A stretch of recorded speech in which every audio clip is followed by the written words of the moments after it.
Kazi Nazrul Islam and World Literature, Some Questions and Concerns. Written by Azfar Hussain. Kazi Nazrul Islam, 1899 to 1976, has been customarily characterized as a rebel poet, particularly, if not exclusively, because of his 1922 poem called Badruddin, the Rebel, a poem that fiercely stages his political, linguistic, even metrical rebellion all at once. But, in his subsequent works, Nazrul emerges as more than a rebel poet as such. In fact, he is a revolutionary by his own, even repeated admissions. In the famous triad of the Turkish Revolution, the Irish Revolution, and, above all, the Russian Revolution variously inspired, informed, and inflected Nazrul's work. Regarded as one of the greatest Bangla poets, Nazrul was also a musician, short story writer, novelist, playwright, essayist, editor, journalist, drummer, filmmaker, actor, political activist, and he was even a creative theorist in his own right, one who offers intriguing, even provocative, formulations and crucial conceptual coordinates concerning different figures in what has come to be known as world literature. Indeed, contemporary Nazrul criticism, while identifying him as a versatile genius, has not paid much attention to his creative engagement with some global literary figures, exemplified as it is in his quite ignored essay called Bartolomon Bishia Shahitio, Contemporary World Literature, published in 1939. I myself wrote, more than once, about different aspects of Nazrul's work for this page, underlining his staggering range while also emphasizing the need for engaging his essay on world literature. But I could not dwell on Nazrul's ideas and concerns broached in that essay. In this very short piece, then, I intend to touch upon a few crucial dimensions of that work in order to make a start on an extended discussion in the future. I think it might prove useful to have at least a quick idea of Nazrul's range of readings and his languages. One who had no formal education after class 10, Nazrul knew, in addition to his native Bangla, as many as 6 languages: English, Arabic, Persian, Urdu, Hindi, and Sanskrit. He even wrote bhajans in Hindi and ghazals in Urdu, marking new moments of multilingual creative interventions in colonial Bengal. And, of course, Nazrul translated exemplarily from Urdu, Hindi, Persian, and Arabic, remaining arguably the best translators of such great Persian poets as Hafiz and Omar Khayyam, while his translations of as many as 38 surahs from the Quran are nothing short of exceptional. Nazrul read widely on literary, cultural, and religious texts across the world. And some of his favorites include the ancient Indian epics such as the Ramayana and the Mahabharata, while religious texts such as the Quran and Hadith, the Bible, and the Gita attracted him early on in his life. Then, for him, there was quite a constellation of literary figures from the Middle East. Imrul Kais, Sheikh Sadi, Omar Khayyam, Hafiz, Jami, Rumi, among others. As for the ones within South Asia, one can readily mention Kalidasa, Kabir, Nanak, Chaitanya, Tukaram, Chandidas, and Lalan, among numerous others. It's telling that the center of Nazrul's literary internationalism was by no means Europe, unlike the Eurocentric metropolitanism of his contemporaries known as the modernists of the 1930s. But, then, Nazrul was certainly interested in the works of Shakespeare, Milton, the English Romantics, Whitman, especially in some Russian writers, and in even some contemporary Polish and Norwegian writers.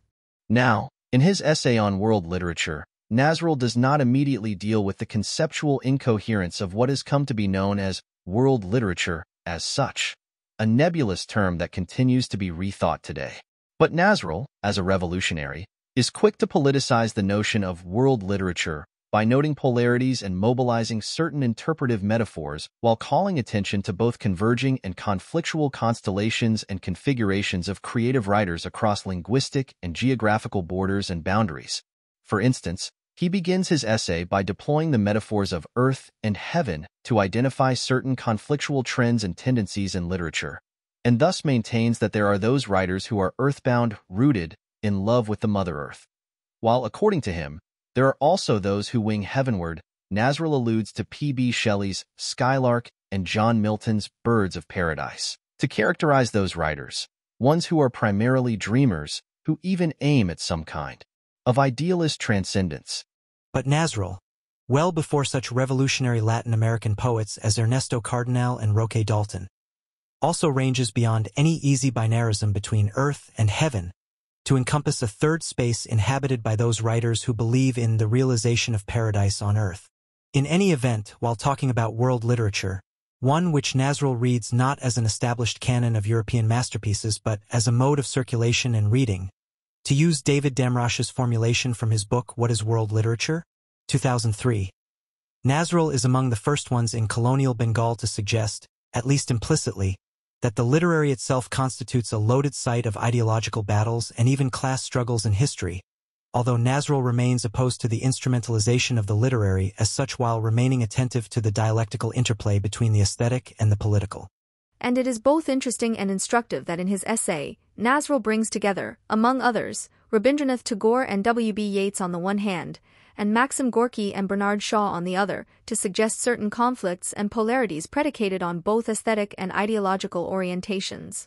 But, in his essay, Nazrul speaks of not only resistance, rebellion, and rupture, but also what he himself calls Roktomaka revolution, blood-drenched revolution, as he deliberately pits the aestheticism of John Keats against the hard, modern materialism of Walt Whitman, suggesting thereby that the revolutionary move resides, among other things, in making the great ideas deeply material and pervasively sensuous across the world.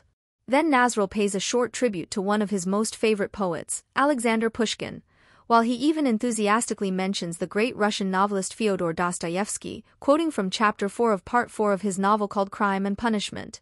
I bow down not to thee but to suffering humanity in you. It is by no means pointless that Nazrul admires both Dostoevsky and Maxim Gorky, one whose work Nazrul ardently compares to tidal waves, making the point indirectly that contraries and contradictions within the domain of the literary are to be dialectically engaged to advance a revolutionary cause, while he also accentuates, in the Marxist tradition, so to speak, the need for reading Honoré de Balzac and Émile Zola by way of quoting the French writer Anatole France, for instance. Towards the end of his essay, Nazrul even calls attention to the Italian writer Grazia Deledda and the Polish writer Władysław Reymont to suggest how the insignificant and the quotidian, having to do with the simple peasant lives, matter in so-called world literature.